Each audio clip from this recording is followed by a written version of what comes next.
Chad, I got a debut for you. My daughter's favorite joke. Let me just make sure I got my screen region set up here. So my daughter's been watching a ton of Peppa Pig. That's like her favorite show in the world. I got sucked into the Peppa Pig universe a little bit today myself. Daddy Pig jumped out of an airplane without a parachute. The show's really jumped the shark a little bit. Like the average Peppa Pig episode, season 1, season 2 is literally like, Daddy Pig forgot to do the dishes, and the drama that ensues as a result of that. Peppa Pig episode or season 7 and beyond is like Daddy Pig acquires all 5 Infinity Stones and uses it to wipe out all the Miss Rabbits in town. Like it's crazy. But either way.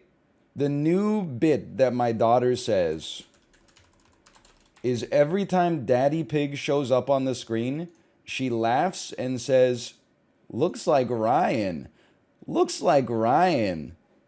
And like, I don't mean like occasionally she says it. I mean, literally every time the guy is on screen, she says it.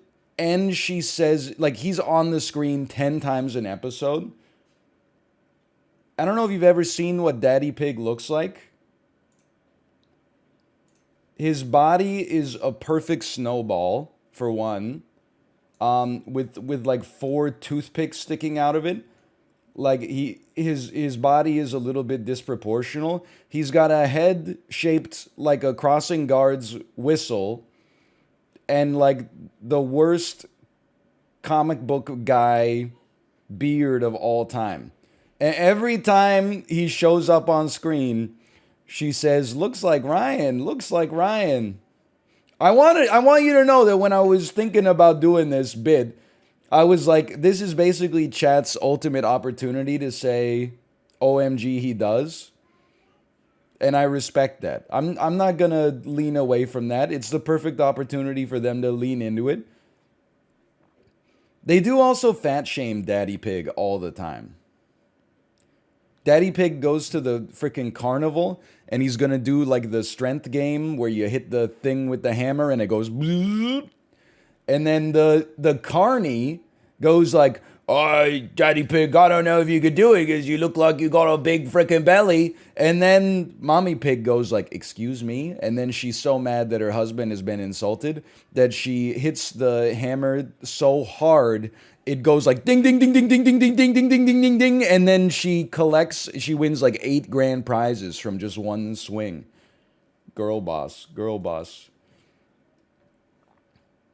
Anyway, so that's what I'm dealing with right now. And you know what? And I have to be quiet so my wife doesn't hear this. I have wondered where she got the expression, "looks like Ryan." Because she knows my name. I don't know if other people know this if you don't have kids. It's not like in the kid handbook, but it's suggested that when your kids learn to talk, you teach them your names, like the names of the parents. So if they ever get lost, they have to talk to somebody and they go, "Oh, who are your parents?" They don't just go mommy and daddy, because they're going to be like, "I don't know who mommy and daddy." That's like a relative term. So at least they have some objective, abstract nomenclature. But anyway, I feel like if she came up with it, she would say like, "Looks like daddy, looks like daddy." But instead, every time she says it, she says, "Looks like Ryan." So I'm wondering if maybe that this is a joke that came from mommy, filtered through baby. And she loves it. She can't get enough of it. Anyway, it is cute though. Looks like Ryan. Looks like Ryan. Gets me every time, man. How was the daycare trip reaction with the other parents? Bro, I don't want to talk about it, okay? Because like the other parents have the audacity to have their children out sick from the daycare right now, which means it's just me and one other mom at pickup. And every time, like, she's already heard the story about how I almost died. So I need to get some new damn material. I need the other parents to be back at daycare so that I can regale them with the story. But like I can't regale them with the story next week about how I almost died last week. They'd be like, they're gonna say, get some new material. Oh, you almost died? When? Last week? Okay, you know who almost died last week? Freaking Methuselah, the world's first man. It's ancient history. What an incredible gate crash round here. Look at that. Dude, the Shinzo Abe news is crazy. When I saw that at like, 10:30 p.m. last night when I was going to bed, what a surreal news story. Former Japanese president assassinated by homemade gun. Is actually like the most surreal news. Well, I don't know if it's the most surreal news story of like the year. It's been like it's been a pretty newsworthy couple of like generation we're living through right now. But doesn't it sound like, without making light of the situation, doesn't it sound like the start of like a Ghost in the Shell movie that came out in like 2003? It's like the year is 2022. Former president of Japan has just been assassinated by a homemade 3D printed duct tape blunderbuss or something like that. It's just a crazy news story, honestly. I don't have I'm just the guy. I don't have anything more to say than that, really. And I know people like they make light of it too. They're like, oh well, like a few presidents of Japan have been assassinated. I'm like, yeah, but like not in like 60 years. There's that like famous image of the dude getting run up on with a katana. It's like one of the most famous photographs of all time.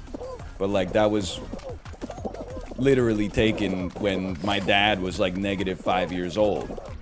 It's a pretty stunning event. Let's go. Is it illegal to give your if you had twins, is it illegal to give them the same name? I'm not saying I would. By the way, and this is true, or at least this is my interpretation. I apologize if this rankles you a little bit. The concept of having twins is so scary.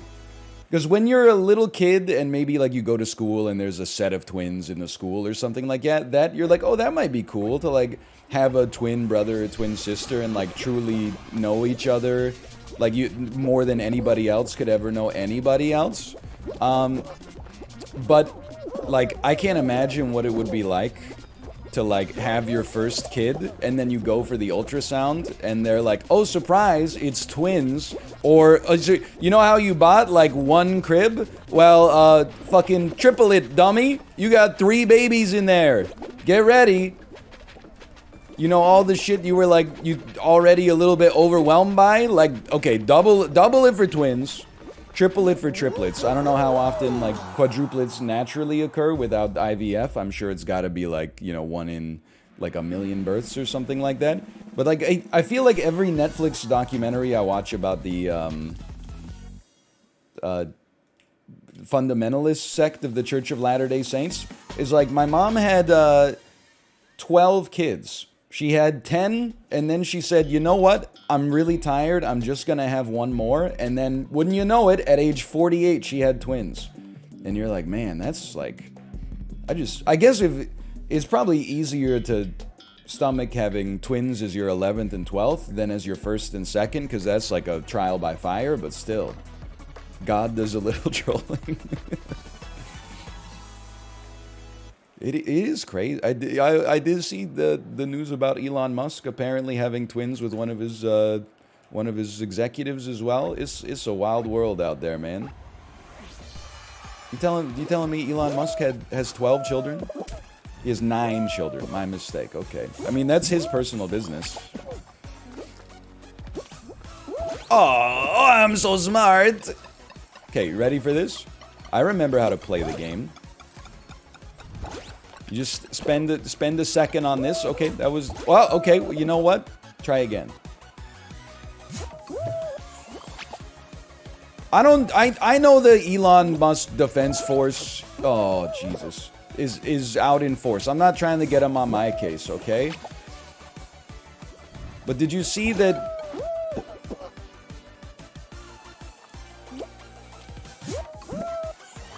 Did you see that he was accused of propositioning a flight attendant for sex? And he said, if you do it with me, I'll buy you a horse? Does that make that story more believable for you or less? I deserve to lose that one. I'm not going to deny it. But does that make that story more believable for you or less believable for you? More? I'm choosing not to comment because I'm in a position of influence, and as a result, that information could be used against me.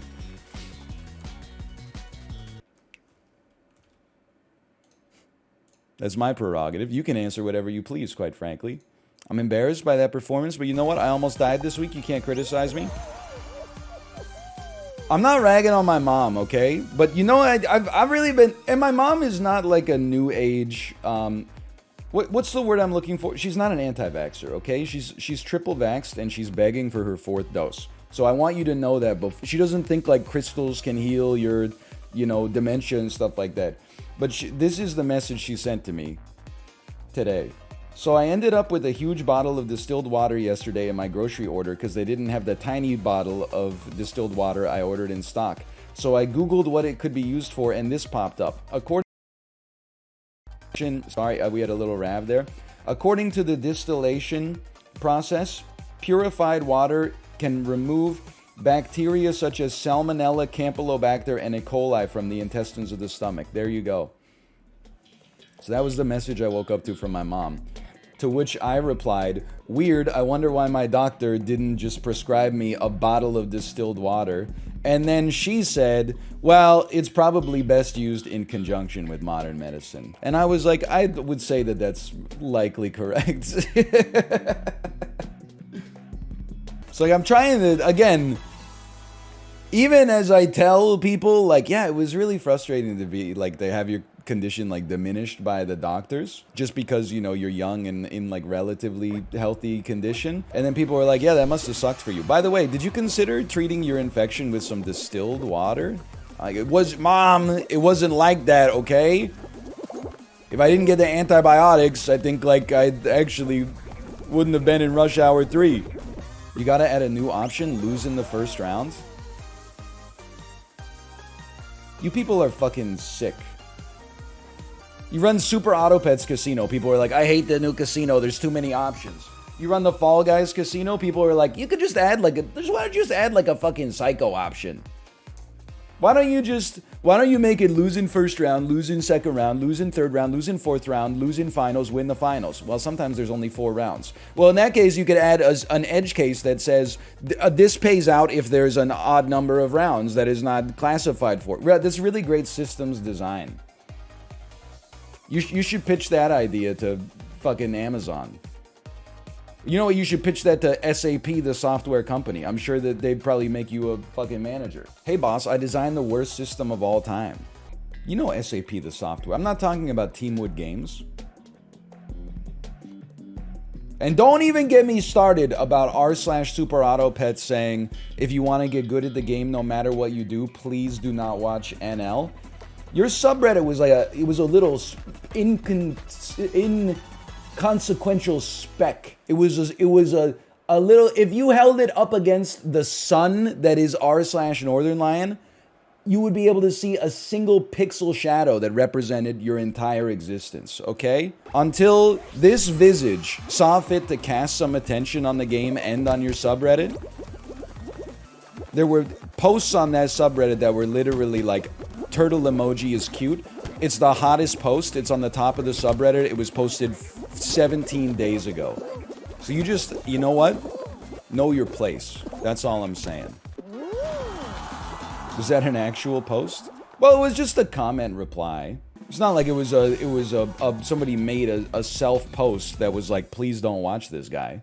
It was probably a thread that had like 6 upvotes that was like, hey, can someone recommend a SAP streamer to watch? And then because they have no respect, people are like, don't watch NL, watch this guy who no-lifes the game, plays 12 hours a day, and updates his Google Doc tier list every 10 seconds. And if you subscribe to him, he runs around his room and sings a song for you. Yeah, where's the NL appreciation thread? That's the real question.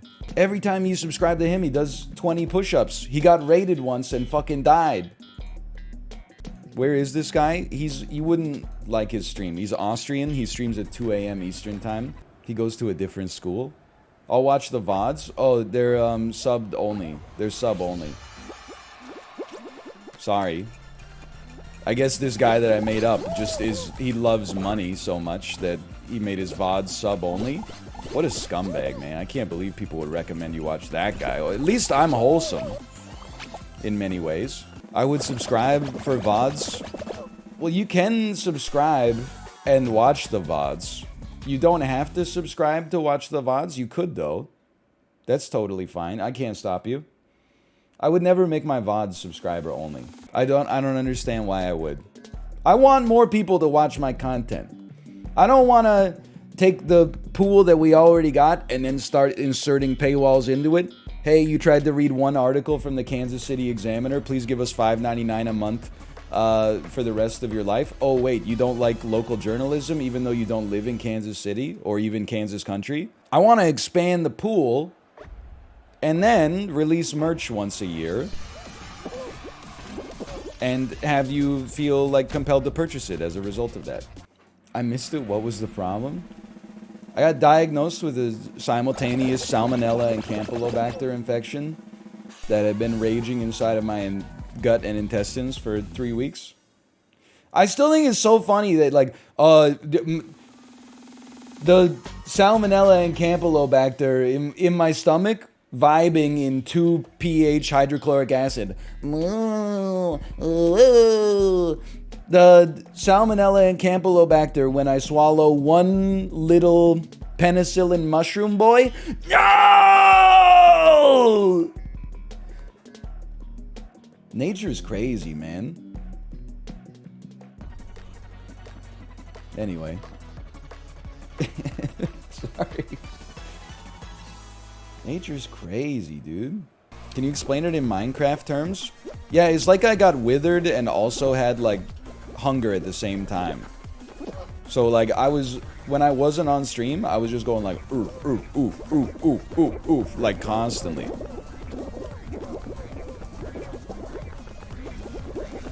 Holy cow, is the most insane performance on this level that's ever been mustered. Anyone who says anything about ketchup, by the way, instantly banned. We don't respect that kind of comedy here. Look at this. Don't push me!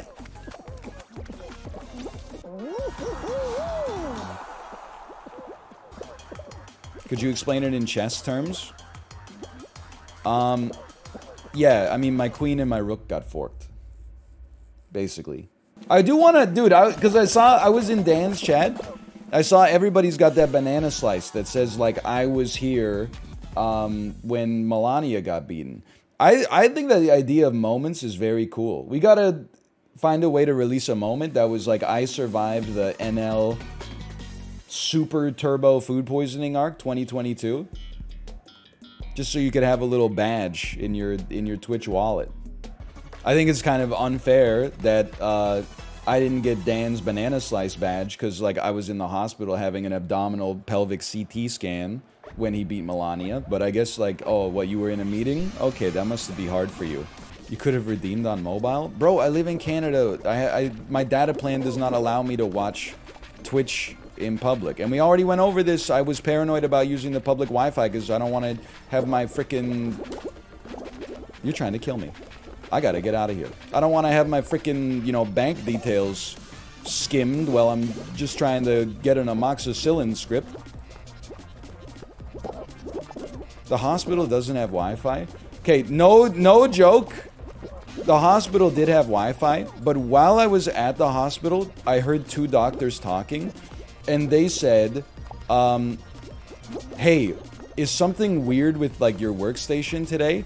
I logged in as me, and I had access to all of another doctor's patients and private notes and something like that. Like, she just kept going on and on. She was like, this is insanely, like, not okay for patient privacy and stuff like that. And I was like, I'm not touching that Wi-Fi network. Are you crazy? They were going off on IT, too. They were like, They were like, I called IT and they were like, we don't know what's going on. I guess we'll have to send someone down. They were like, they always do that. I'm like, lady, this is a serious problem. They gotta send someone down. There's not like a switch at the head office that's like, you know, freaking mix everybody's data together as a joke. They gotta send someone down there with like an envelope full of cash to get you to like not go to the media or something. That's some serious like you know, data mismanagement. Yes, please watch The Bear. Nobody was even talking about The Bear. The Hulu AstroTurfers are actually like insane. They're the most motivated workforce on the planet.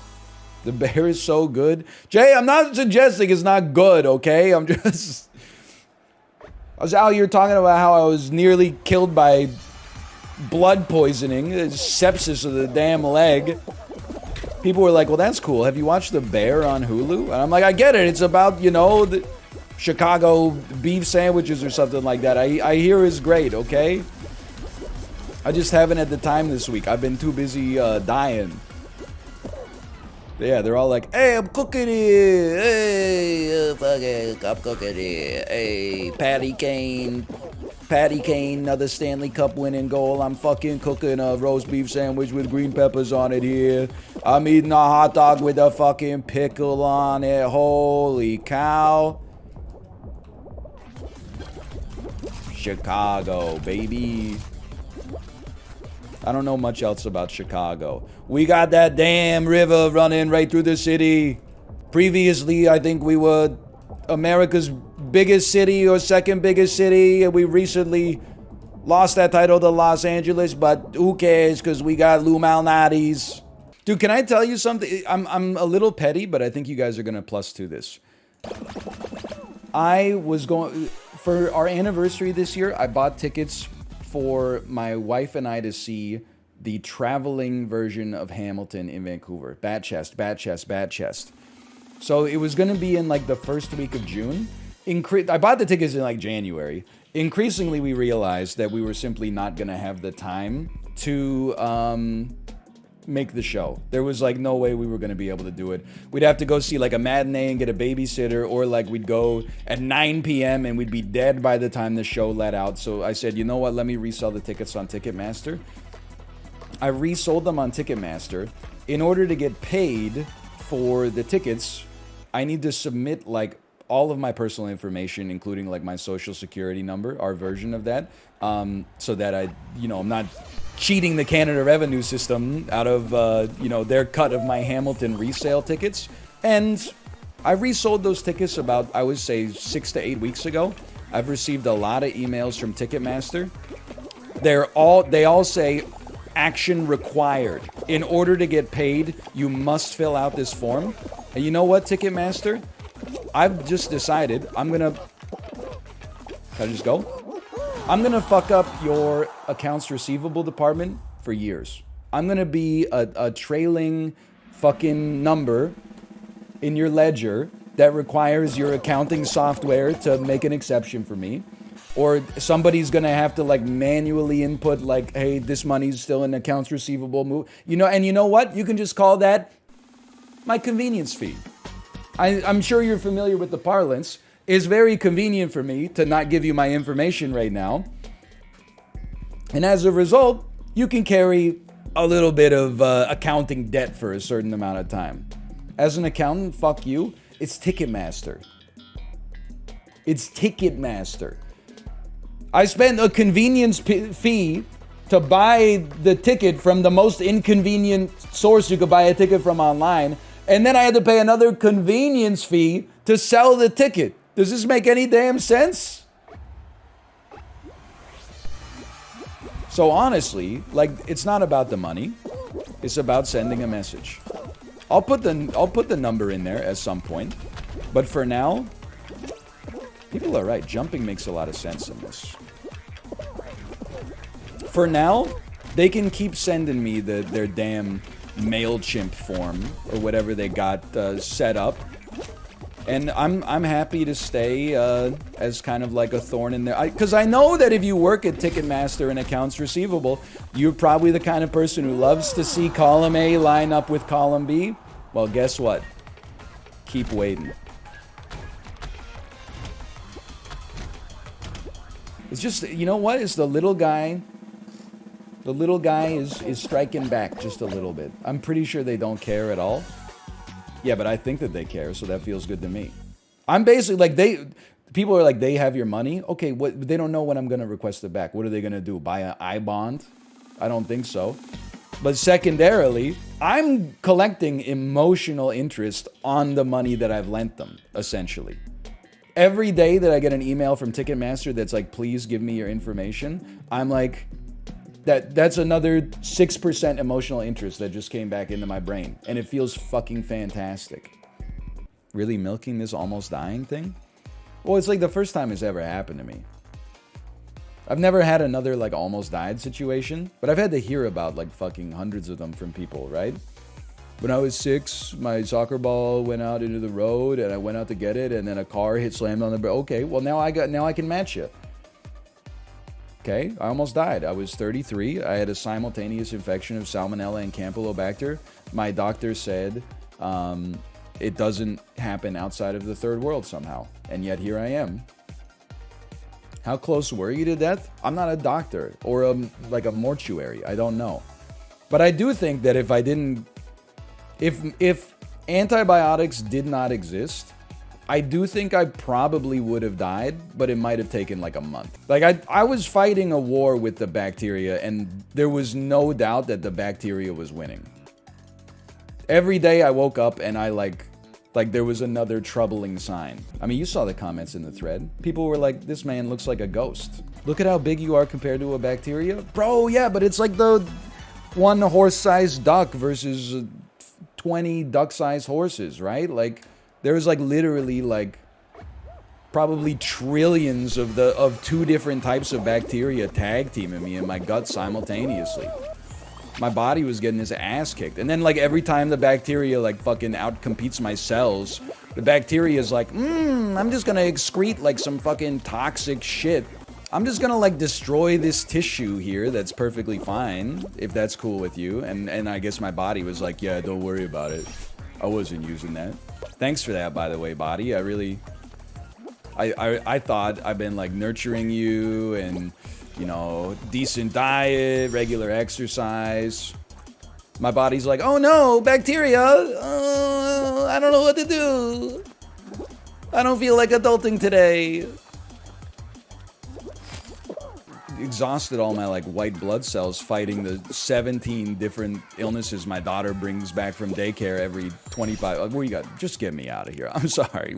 Look, you only got to wait for 3 people to get to the end there. I'm sorry. That's a loss. I don't want to go through 6 loading screens just to go back to the queue. That one was over.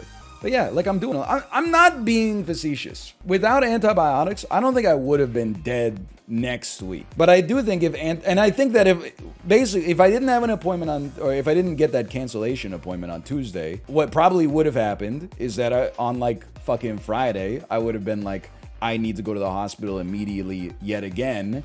And then they probably would have given me antibiotics on that visit or on the next visit, or like at some point they would have been like, this motherfucker's gonna die in my hospital, and they would have hooked me up, right? But if antibiotics did not exist, I do think that this shit would have killed me. The cavalry was not coming in. Like there was a time where it was like bad, and then it got a little bit better, and that lasted for like 4 days, and then it got a lot worse. So I think my immune system fired all the missiles, and then it was like, that should take care of it. And then it didn't take care of it. And my body was like, okay, start repackaging some of these elements so that they can be used by the soil. It is pretty fucked up that one day antibiotics won't work. I mean, I was getting a little mad when I was reading about Campylobacter. Like, did you know that Campylobacter 10 years ago was easily treatable with antibiotics? Now it has a lot of antibiotic resistance because we're not vaccinating, but we're medicating chickens in the poultry industry so they don't get sick. Bro, fuck them chickens. Let them get diarrhea, man. I need the antibiotics to be here in case I get this shit ever again. Are you crazy? You're creating like super pandemic god tier bacteria because you The poultry industry margins are too thin? Have you lost your mind? Plus, I probably got that shit from a chicken anyway. So that shit does not work. Save the antibiotics for the people, man. I don't think a chicken invented penicillin. When a chicken invents medicine, they can take the medicine instead of me, okay? If the medicine worked for both of us, that would be fine as well, okay? But the thing with the antibiotics is like a zero-sum game. As soon as you give the antibiotics to like one colony of bacteria, like one of those motherfuckers is going to survive and come back to the horde and then tell the rest of them the secrets to live, right? So you got to save those for the taxpayer. I'll say it again. Fuck those chickens.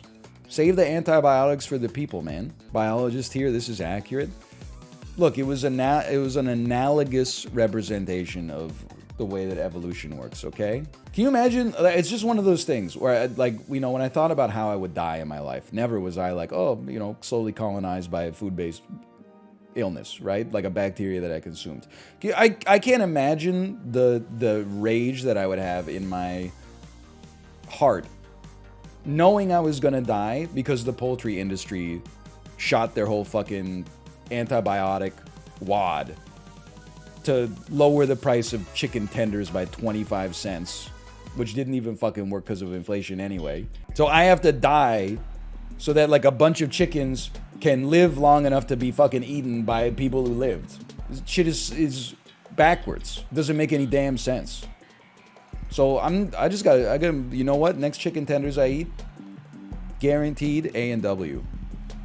They're antibiotic free. $5 Costco rotisserie though. Well, you know what? In a pinch, if I don't feel like cooking, maybe, sure. Didn't you just have McDonald's nugs? Hey, those were prescribed to me. By me. I deserve those. It feels so good to actually have I've had like a varying appetite over the course of the illness. It feels so good to have like a ravenous appetite back. Holy cow.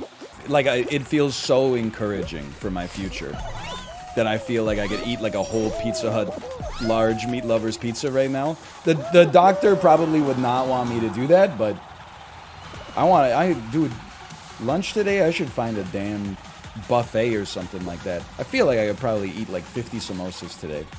Do not go to a buffet. Oh yeah, that's the other thing. I think I'm actually gonna become like a food psycho. I think I might become one of those. I'm not saying I'm going to eat well done steak, but I've had to talk myself through some stuff. So there would just be like, I don't know how to describe it. It's just like, normally, if you bought like a cut of meat at a grocery store, if you bought like 2 steaks at the grocery store and you put them in the fridge, how long would you let them be in the fridge before you chucked them? Before you were like, that's not good anymore? 3 to 4 days, 5 days. I think previously I was like a 4-day guy. Now I'm like a 1-day guy. I feel like if I'm not eating that shit in a day, it's going straight into the freezer, which is where food goes to die for me. But I think it'll fade over time. Yeah, it's like when you throw up due to alcohol, and then if you smell alcohol, you're like, I want to throw up. But then next Friday rolls around, and you're like, sure, I'll try some. I'm sure it'll wane, but right now I'm a little. Maybe not paranoid, but I'm like a little gun shy about food safety for sure. No, I don't know the culprit. But again, I acknowledge that it was probably me. It was probably unsafe handling of poultry would be my expectation. Unfortunately, it's not like there's a CCTV footage that exists of oh, look at it. It's the chicken sashimi. Thank you. God, I will not forget this gift that you've given me today. Both the gift of life and the gift of the worst volleyball opponent I've ever seen. My niece just ran out of the room crying. Watch this. Watch this. Okay, but imagine if we perfected the spike. Okay, I'm going for it again. Oh, dude, that's unreturnable.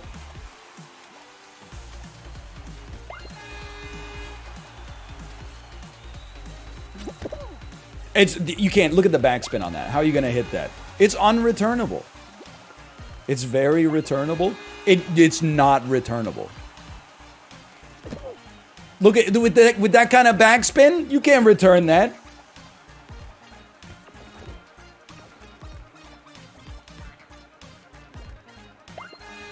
Nice try, kid.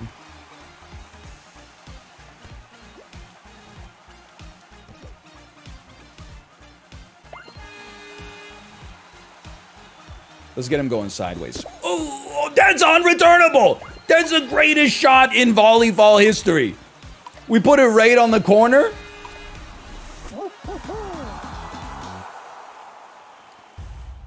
$13-1. Go back to volleyball school, kid. Toxic.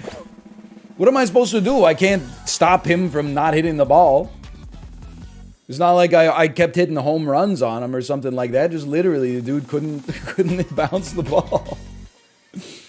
Stop hitting unreturnable serves. I can't help it. It's in my DNA. 1 in 6, baby. I just keep telling myself 1 in 6.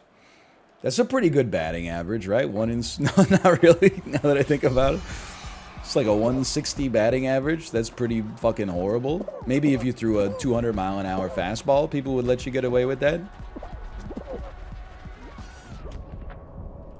What if you had a 160 batting average, but every time you got a hit, it was a home run?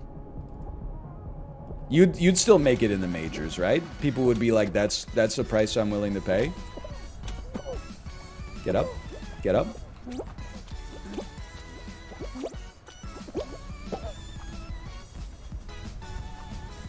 My God. 1 in 6, bitch.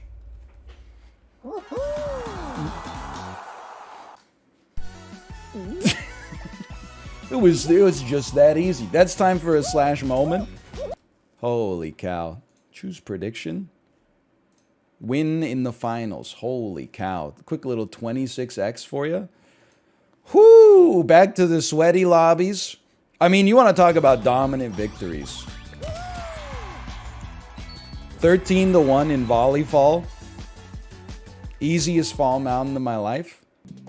Remember when everybody was obsessed with the I'm effing Matt Damon video from the Jimmy Kimmel show? I'm Matt Damon. She's Matt Damon. Does it bother you that that's a regrettable moment for society, but the world was a better place back then? Bro, come on, that video was fire. It's crazy, because like she was like Jimmy Kimmel's girlfriend, but she was like, I'm effing Matt Damon. And you're like, what? I guess if you got like an arrangement or something, it's fine. It's Hollywood, baby. You guys ever see the Jimmy Kimmel video where he tells parents to tell their kids that like they ate all their Halloween candy, and the kids all cry, and then they go, gotcha, bitch. Oh man, those are some classic videos. Sorry, slugger. Your mom and I got really hungry last night, and we ate all your Halloween candy. What? Mom, Dad, you ate all my... Gotcha! You idiot. We're like 40 years old. We're not going to eat that much candy. We'd be in the hospital right now, dumbass. Oh, man. Oh, they should bring that back. They should bring that back, man. Oh, that was a classic bit. That was an all-timer. I know they brought it back, but they should bring it back again. Would you do that prank? No, I mean, like, I wouldn't. I think it's okay to prank your kid as long as the prank is, like, harmless and wholesome. You got to be careful pranking your kids because there were YouTubers who were like, you know, hey, I know you've always wanted a baby brother. Guess what? You're going to get one this year. Just kidding. Like, parents were doing some really fucked up shit like that for clout. But, like, I think the parent-to-child prank vector is like it's a rite of passage as long as you do it appropriately. Like, here's a prank that I don't know, you might not think it's as funny as I do, but my dad and I used to go out to the car. I was like 5 or 6. We used to go out to the car while my mom would like check the receipt at the grocery store, and then she would come out like 5 minutes later. We would pull up to like the pickup area, and then she would go to get in the car, and then my dad would drive away like 6 feet, and then I would be like, he wasn't pranking my mom. My mom knew what was gonna happen. He was pranking me, and I'd be sitting in the backseat of the car going, "Dad, no!" My reaction as a 6-year-old when my dad pretends to drive away from my mom at the grocery store, Walter White kicking through Jesse's fiberglass front door. "Oh, Jesse! You forgot mom at the A&P!" I think that's like a classic prank. That one's okay. No, I wasn't bald at age 6. I know everyone's probably picturing me as a little bald Dr. Evil from Goldmember. I had hair. When I was like 6 and 7, I had a mullet, which was the style at the time. You can see, yeah, I forget what it's called. lionMullet, probably. Would you have a mullet today if you had actual hair? No. There's some haircuts that inspire fear in me when I see other people rocking them. One of them is definitely curly hair mullet shaved sides. Unless you're a Yarmir Yager or you're actively trying to get people to cross the street when they see you, that's a haircut that I consider inadvisable. Especially when I see like curly mullet on like a 55-year-old man, I'm like, this dude at 1000% just got out of prison. He's been in prison for 30 years, didn't touch his hair on the inside, and now is like, you know, I'm going back to the source, you know? He doesn't know that this haircut is scary now. What's your favorite apple variety?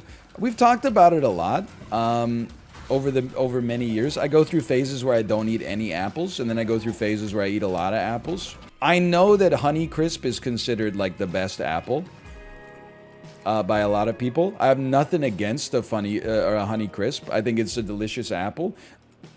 Push came to shove, I am more of a Fuji guy. I have to say it. It's just like, I love the texture. It's crispy. It's extremely juicy. I love a Fuji apple.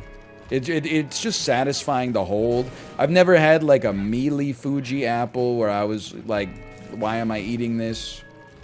They're always refreshing. It's kind of like an apple popsicle, man. Like, I'm a big Fuji guy. Honeycrisps were invented in Minneapolis. Believe it or not, I didn't know that. I know they were invented at like the University of Minnesota Horticultural Laboratory or something. You know what? Congratulations. That's a big dub. I'm not gonna diminish the dub of inventing the Honeycrisp apple. Lab apples, yum. You know, like every variety of apple you've ever consumed in your life was made in a laboratory. The laboratories were just shittier when they made like a Macintosh and a Red Delicious and shit like that. Like a Macintosh apple was made in a laboratory. It was just back when a laboratory was like called a workshop. It was a farmer's wooden table next to his damn shed. And he's like, I'm gonna plant the seeds of the apples that taste the best. It's the first GMO. Brayburn is the best. I'll just level with you. I've never had a Brayburn apple, but it's gotten a lot of attention in the chat right now. Please do not call them gushing Granny Smith apples. Kind of disgusting. Granny Smith is a bad name as well. That's not an appetizing name for an apple. Fuji makes me think of a snow-peaked Japanese mountain. It sounds as refreshing as it tastes. Honeycrisp, goated name. Absolutely fantastic name. It tells you something about the texture. It tells you something about the flavor. It's almost like the way I'm trying to name animals. You know, just as descriptors instead of like named after the dude who was the first person who saw a butterfly in the area or whatever. This is called a Martellian butterfly. Why? Bill Martell was the first person to ever spot one in the wild. You don't think we should call it like the brown wing butterfly on account of the brown wings? Nope, sorry. I don't make the rules. What animal would you want named after yourself? None? None animals? Bald forest guy? Yeah. Yeah, if there was like if there's a species of hairless apes that live in the forest, don't say man, okay? That's not what I'm trying to get at. What about a worm? Okay, worms have to be amongst like the baldest animals. Or like a clam or something. There's like it's based on smoothness, right? It's based on the ohms scale. Frogs? I don't know, frogs kind of slimy though. Slimy and bald, they're not opposites, but they are antipodal. Why do you talk like an SAT prep book? Why do you take offense to somebody using the vast scope of the English language as Merriam-Webster intended, instead of just saying FR bro, no cap, FR? Why do you take offense to somebody who's trying to speak eloquently? Are you threatened by the success of others? Can we talk about this for a little bit? If you had a friend and your friend was 20 pounds overweight, and then after summer vacation, because I'm assuming that you're in 11th grade right now because of your fixation on SAT prep, and they came back after summer vacation and they had six-pack abs and they were getting a lot of attention from the other people in your circle of friends, would you be A, very happy for them, B, slightly happy for them, C, we wouldn't even think of it at all, D, slightly upset, or E, very upset? I'm going to say that you're probably in the D camp because you can't be honest with yourself and admit that you're an E sort of guy. But I eagerly await your answer. But I'd like to talk about that and tease apart why you think that it's all about you. I mean, you didn't do the push-ups. You didn't count the calories. Why should you be receiving the attention that they're getting right now? That's all the time we have for today. Next appointment? Oh, my next appointment. I'm sorry, my next appointment's not for... We really need to talk about this stuff that we brought up. My next appointment... Well, you can check my schedule on the Jane app online. I think I'm all booked up for the summer, though. I think maybe we could get back to this in October. Yeah, I've got one appointment. It's at 6:15 a.m. October the 31st. Okay, I'll see you then. I remember exactly what we were talking about. I'll see you then. Rip C-section. Honestly, if they wanted that item to be picked up, they should have made it not break your game when it came out. It never broke your game, it just didn't exist for a bit. It literally won the subreddit tier 4 poll. I'm gonna give you a second to delete that message, okay? Because you're gonna get a lot... You're gonna realize we're operating in the discussion with different levels of enthusiasm. I've saved your life. That was like when that dude admitted to being a landlord in chat. You know, you gotta give him a second to get away. Sometimes people get excited. They say things they don't think about. Like, you gotta know your audience, right? You gotta read the room. What the hell is the subreddit tier 4 poll? Subreddit tier 4. So there was a Binding of Isaac, r/Binding of Isaac thread that was, what's the best tier 4 item in the game? And the 6 people that visit the subreddit every day gave their opinion on... I'm not knocking this. I've got nothing against the Isaac subreddit. I'm just saying this game's old, man. It's not r/Destiny or like r/Halo where people are just like the developers... does anybody else think it's fucked up the developers are sleeping 7.5 hours a night and yet we still don't have access to the damn battle pass? r/Destiny the game. Well, it's neither of those two subreddits, okay? My point stands. Our Halo is hilarious to read. I do like the new trend of sometimes subreddits will have like a no salt version. Like occasionally when someone would leave like a comment, I really enjoyed the stream today, but there was like 10 seconds of it that I found uncomfortable when he was saying, he said that he didn't think that the Square's Avengers game was very good. Well, I'm just here to and then I would go check their post history, and the post history would be like 7 posts a day on r/no salt Avengers or no sodium Avengers or whatever it is, and I'm like, oh man, I love that. I love that we're now at a place where like the default subreddits are so toxic. People are like, it's like the opposite of what the internet started as, which was like everything's so sanded off in PC. I'm gonna make a website where I can post whatever the fuck I want, no matter how messed up it is. Then we took that shit way too far. Now people are like, I gotta create my own little area to keep that out. And we're gonna make some rules that are like, you have to be nice in here because we're sick of all the meanness. I mean, there's some merit to it. Like, I would never go to the Halo subreddit right now. I mean, you know, let's go take a look. Reddit.com/r/Halo, okay? Top post. Come on, this would be great comedic timing. Halo 4, Guardians, and Infinite each feel like the first installment in different trilogies. I want a game set in the Human Covenant War. I agree, this game's totally broken. A lot of our stuff is unlocked through playing the game and only through playing the game, and then it's an image with like all the stuff that can't be unlocked through playing the game. I did the math for Infinite's premium cosmetics since launch. If you do the average amount of credits per week since launch minus all the BS discounts, every week for one player costs $40 to keep up with the weekly rotation of cosmetics. 40 multiplied by 36 weeks gets us to $1,440. I don't know, man. It's just... I guess I feel for the Halo fan base. But there is a part of me that's like... I mean, I think it's good that people, like...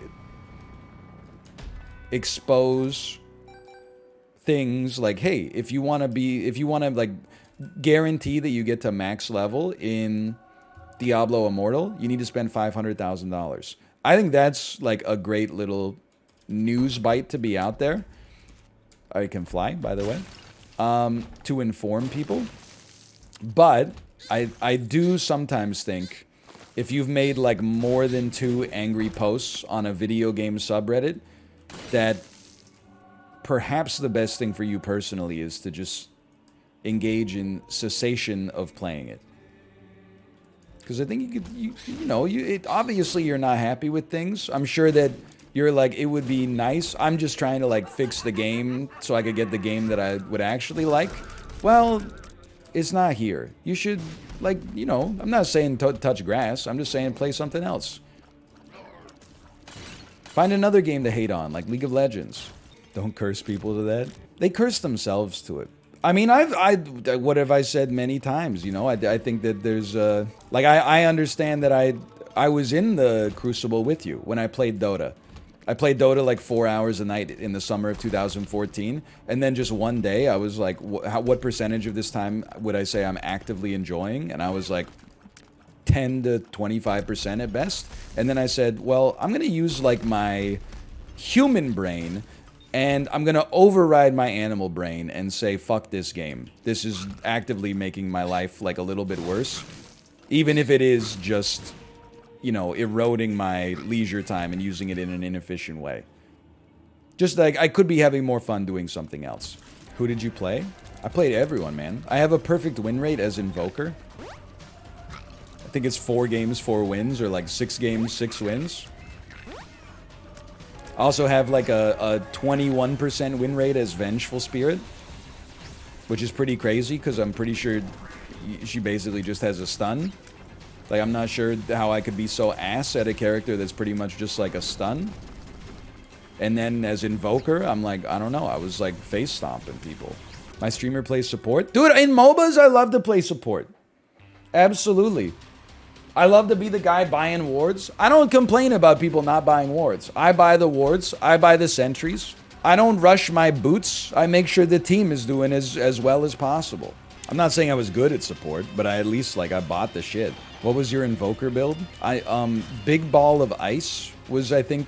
But Big Ball of Ice and then Ice Magic Spell that slowed people down, so they got hit by more... Ice Magic Spell that slowed them down, so they got hit by more Ice Magic Spell that slowed them down. Those were big ones. And then the occasional Sunstrike. Just because if, like, it's the greatest thing in MOBAs is the, like, no-look skill shot. Like, if you could land, you get someone down to 25% at mid, they run away, then you just look at the map and you're like, I'm Ancient Apparition, I launch my ult, and I set it off right now. 9 times out of 10, you get nothing.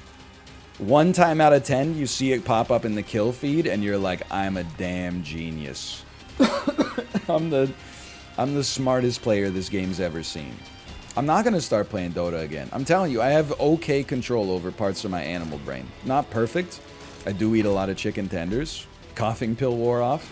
It might be time for a second dose of the Benylin. I just don't want to like start robo-tripping on stream. I don't think I'm at great risk of it. I mean, the last dose was like 4 hours ago, but how many a week and what's your favorite sauce? Honestly, McDonald's, all the sauces for me are pretty much at the same numerical level. But I have to tell you, you might consider this to be like a little kid take. I feel like the most underrated nugget sauce at McDonald's is barbecue.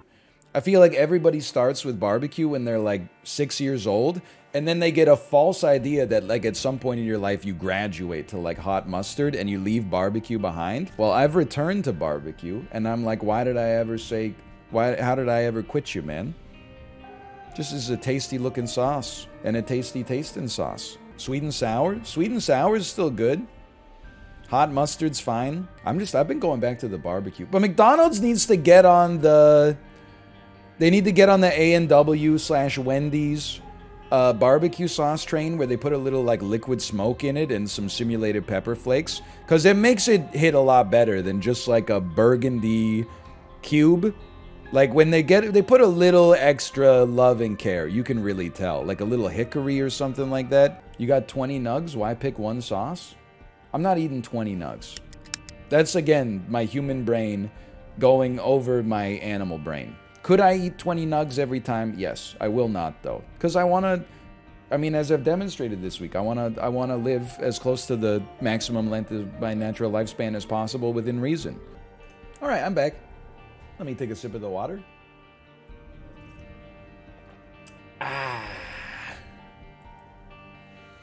I had a friend who had kidney stones. When he got out of the hospital, the doctor told him no dietary restrictions, so he went and got a Chipotle burrito, then ended up right back in the hospital because he's a moron. Okay, I want to push back on this a little bit. Why is your friend the moron for that? That doesn't seem that crazy to me. I mean, it's not like he swallowed like a plutonium rod or something like that. It's food. The doc said no dietary restrictions, and then a burrito put him in the hospital? That's a Chubby Emu story. This guy ate Chipotle, and you won't believe what... Well, like, I don't know, no dietary restrictions. Chipotle is just like, it's a tortilla and meat and rice and vegetables. Like, I don't know, it's not like he ate... I don't even know what to say. Like, it just seems like a normal meal to me. It doesn't seem like he was really going that hard. Chipotle's had like 4 different E. coli outbreaks. That was listeria. Let's not be dramatic. It's not like it's a simultaneous Campylobacter and salmonella infection. I don't know. Did you guys see this? This is Canada Pilled. Did you see the Canadian bowl chain, i.e. like salads and, you know, I mean, I don't know what to say, quinoa bowls and stuff like that? The Canadian chain Freshii fired all of its cashiers and then replaced them with a kiosk where you order over Zoom with somebody in another country who then inputs your order into the kitchen for the restaurant that you're at, and then they give it to you. It's the craziest story I've read in a long time. And I mean, I was taking little hits of trending topics while I was peeing, right? And the CEO was like, "Yeah, we don't really understand why, but there's been a lot of backlash to this." And I'm like, "Well, I think if you took like a couple of seconds, you could probably figure out why people are upset about it. It's because you fired workers that were local to the area where the business was, outsourced it only so that you could get cheaper labor for a much diminished experience for the customer. Like, I can't imagine for the customer it's ideal to be ordering over Zoom from a cashier in a foreign country. But then, why am I still paying $17.23 for a poke bowl? Shouldn't I be paying like a lower price for my poke bowl if you're not willing to pay An Ontario worker minimum wage? I feel like that should be reflected in the price of my quinoa lemon Mediterranean bowl at least. I'm not making it up. You could look it up. Google freshii. Freshii. This is capitalism for you? Yeah, but it's freshii. Like, look at their stock price. It's got like 17 leading zeros in front of it. It trades on like the Neo Aquinas exchange in Hamilton or something like that. Like, it's not even a real company. Don't stock shame. Well, I don't know. Maybe they have like a quadrillion shares out there. I'm just saying, like, it's not the most inspiring thing to see as an investor. When you buy shares of a stock and your transaction ledger looks like you picked up like a new cryptocurrency or something like that. Bro, check it out. I just bought 17 quadrillion shares of freshii. Imagine, dude. Imagine if the freshii shares just get to like $1 each. Holy cow. It's worth 101 USD. What the hell? Maybe they're onto something. Is it one of those things where on the US like CDR it trades at like a 1,000 to 1 or something like that? Nah, years ago it was like $10. Okay, well, you know, maybe I'm mistaken. It's been known to happen before. 5 years ago it was worth $12 USD. There was a freshie here, it closed down in like 5 months. I've literally never been to one. Here's my entire knowledge of freshie. Every time my mom would come to Vancouver, she would go to freshie. And then she came here, you know, like 3 months ago, or 2 months ago. And I was like, where'd you go to eat for lunch today? Freshie? And she was like, no, I won't eat there because they fired all their cashiers and replaced them with virtual ordering kiosks for like outsourced workers overseas. And I'm like, okay, well, that seems like honestly, like a non-trivial reason to boycott a restaurant. It's like a very cynical business practice. Look, I'll be honest with you. I'll order from a kiosk.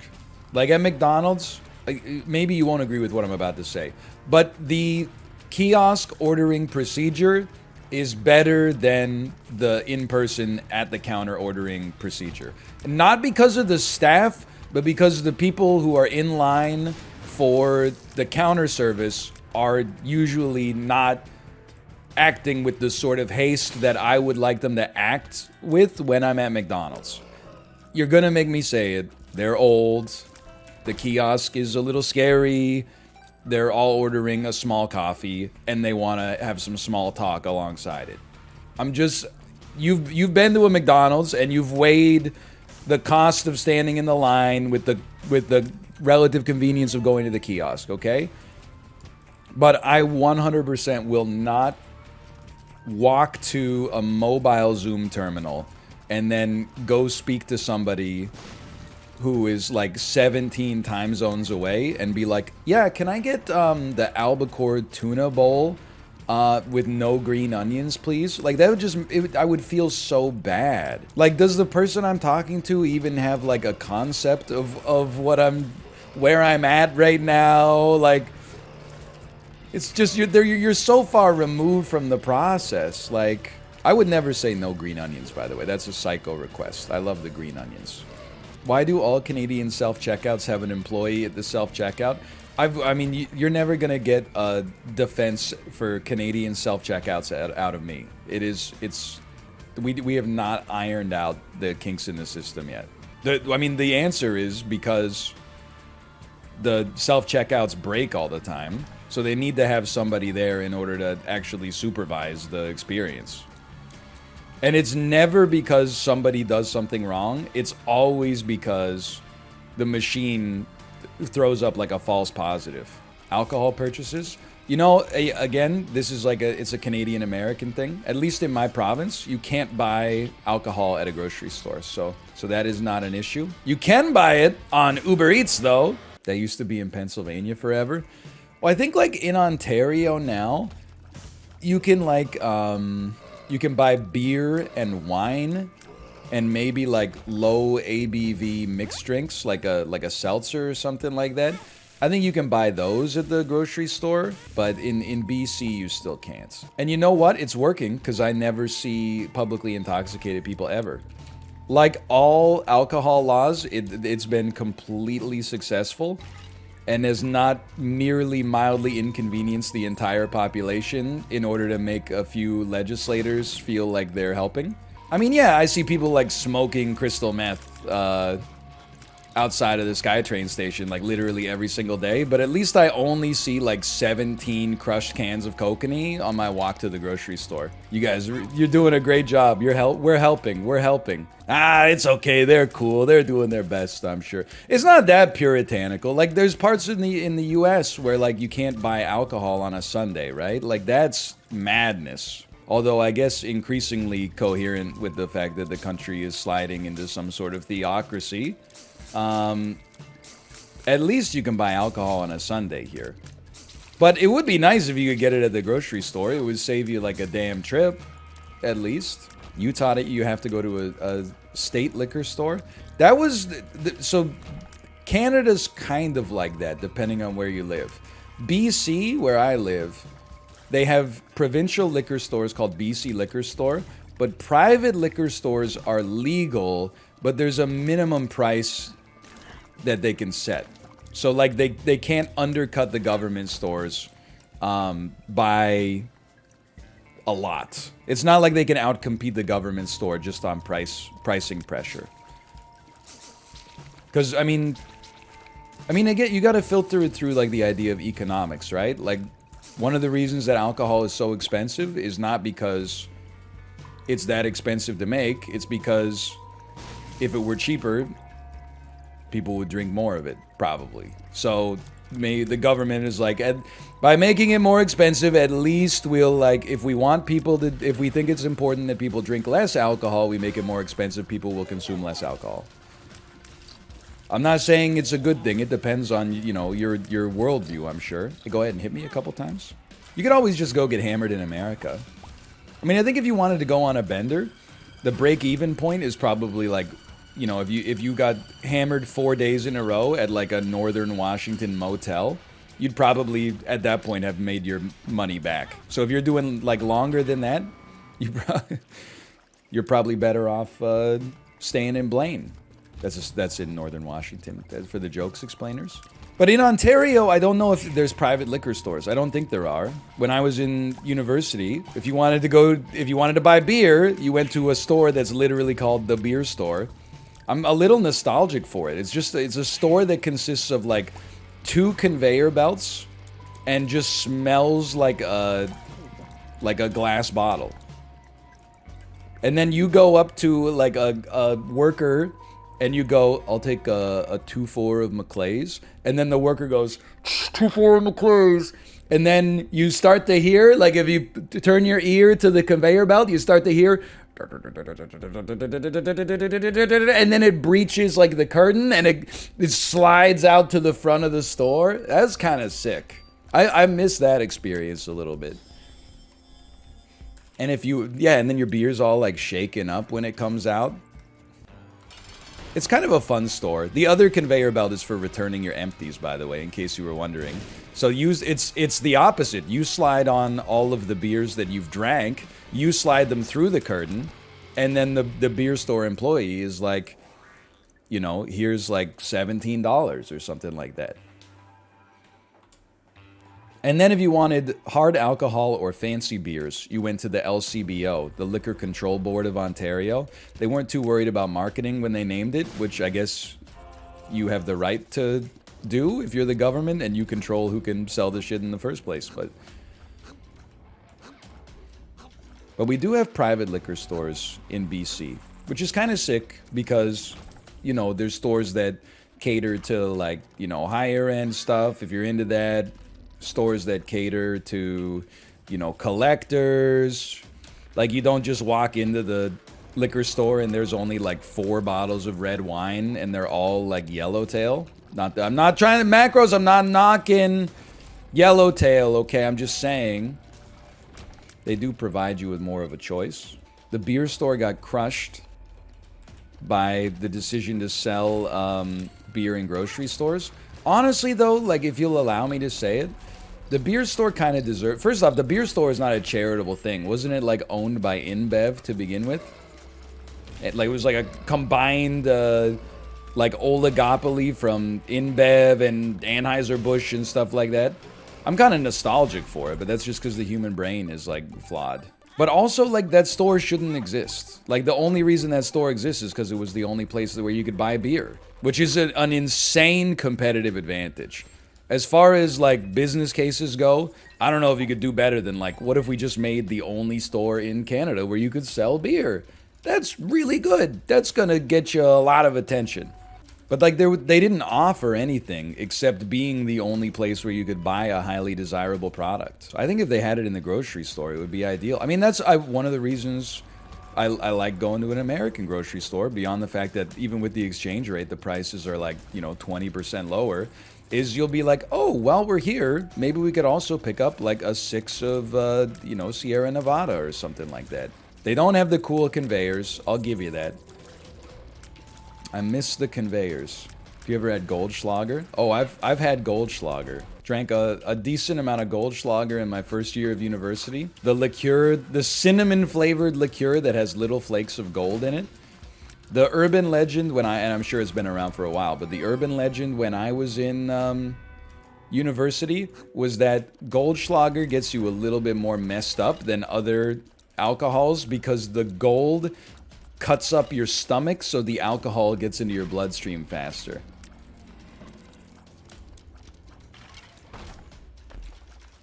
Now, I'm not saying I believed it, but did I repeat it many times? Yes, absolutely. I repeated it as if I believed it for sure. It's the most insane alcohol myth I've ever heard. What about this? I mean, we've talked about this one a lot, but what about the one my friend had where he said it's illegal to sell this cocktail called a snake bite in England because it makes people too drunk? What was this cocktail? 50% lager, 50% cider. Who would have thought such a simple cocktail could be so potent? He said they call it a snake bite because, like, you like drink one and then you stand up and you're like poisoned, like it's venomous. I love college drinking stories. They're like, looking back, they're all so stupid, but you repeat them 100 times the next day. I've done a lot of the college drinking mainstays. I've never chugged the beer through my butt because I was as stupid as I was in university. I think we all knew that that's the sort of thing that could actually, like, kill you. So I would, if you're watching this, I would suggest not doing that either. That's one where it's like, can't you just get drunk the old-fashioned way? Seems to take some of the fun out of it when you're like, let me get a funnel and, like, I'm gonna do a handstand. Like, that doesn't seem like the right thing to do. I have done vodka watermelon. My review is I don't recommend it. I'm actually stupid. I'm officially dumb. I would say that it's a waste of vodka and the watermelon. I've done a shower beer, and, like, I think as a college student, a shower beer has its place. But I'm not afraid to admit that I spoke out against it a little bit when it started to get popular on the internet for, like, adults. And I'm like, you have to leave some of the college stuff to the college students. Like, in college, I don't know if anybody else played this game. In college, some of the stuff that I was doing was bad for my body, but I told myself, it's okay, because it's only for 4 years. It's not like it's becoming a habit or anything like that.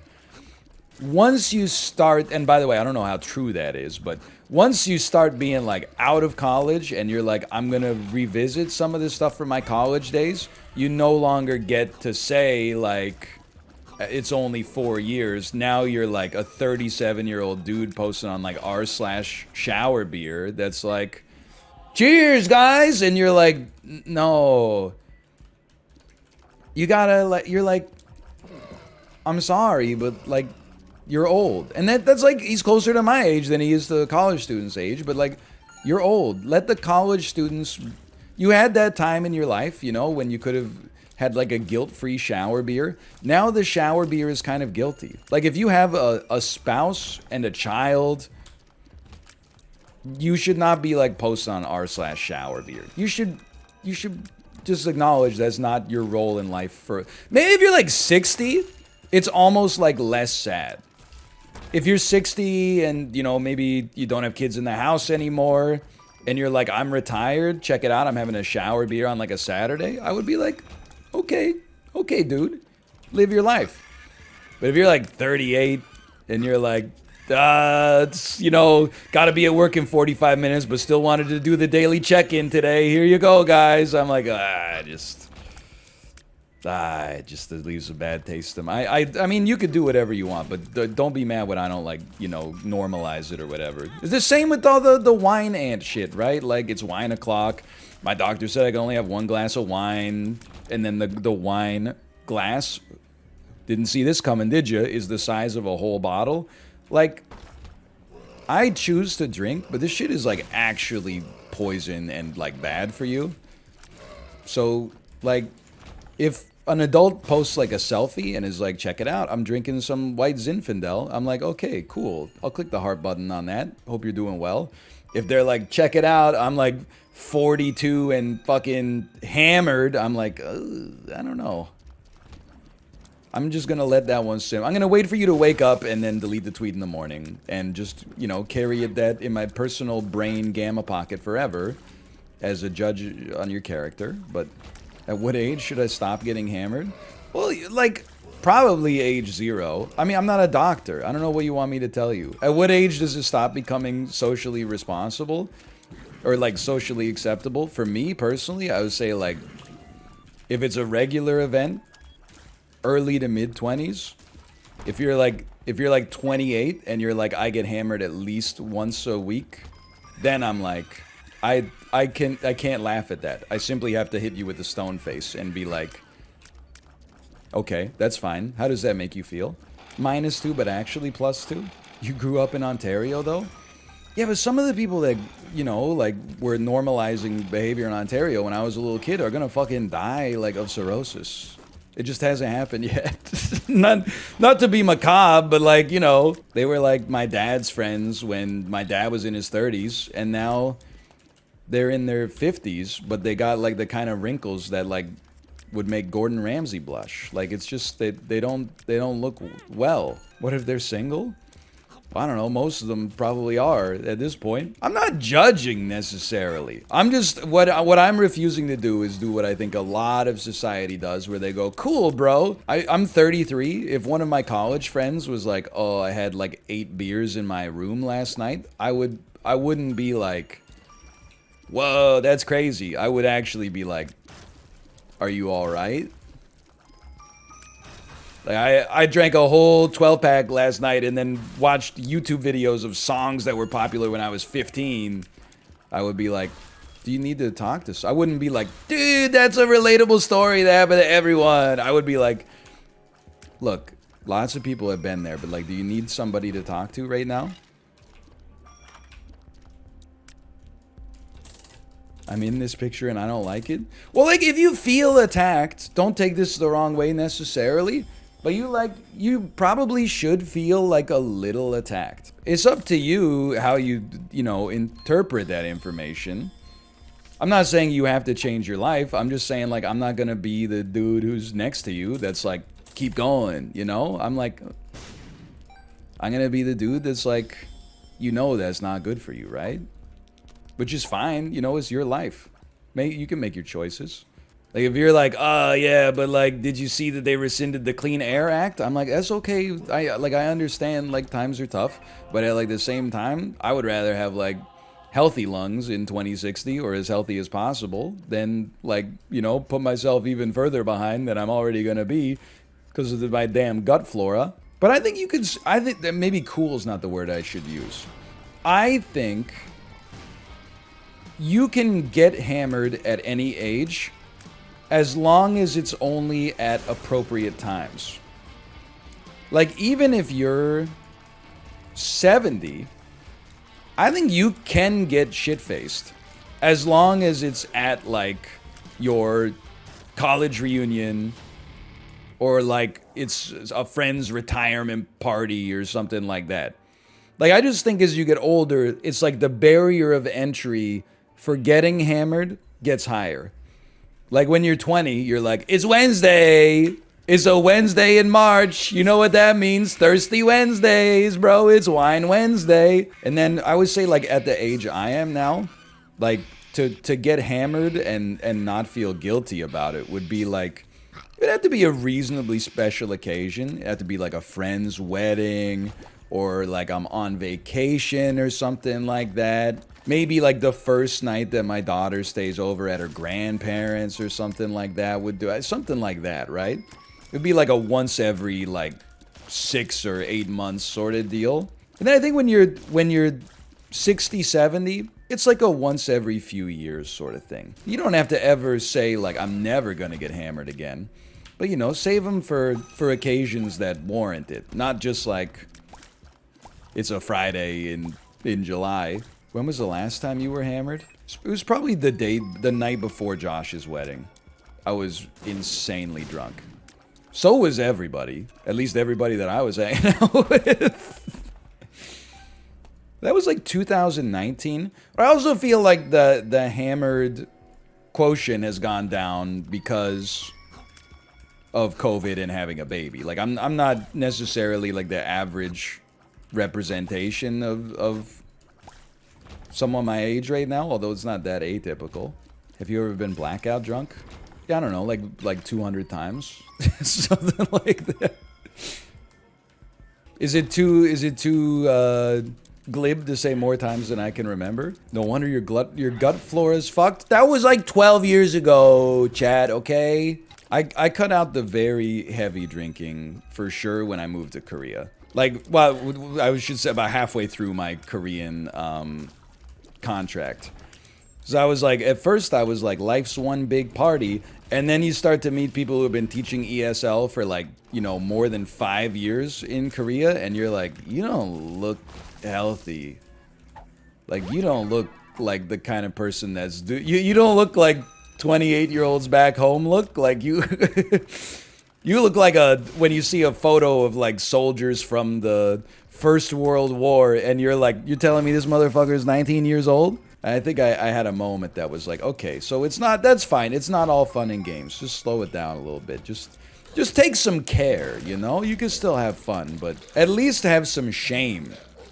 It's where I think you get into the scary stuff is when people are shameless. When there's like a 55-year-old dad who's like, I've been drunk more times this week than I've talked to my child. And you're like, that's really sad. That's like the saddest story I've ever heard in a bar in my life. My dad, you met my dad? Would you get a fecal transplant if it moderately improved your health? Yes, absolutely, in a heartbeat.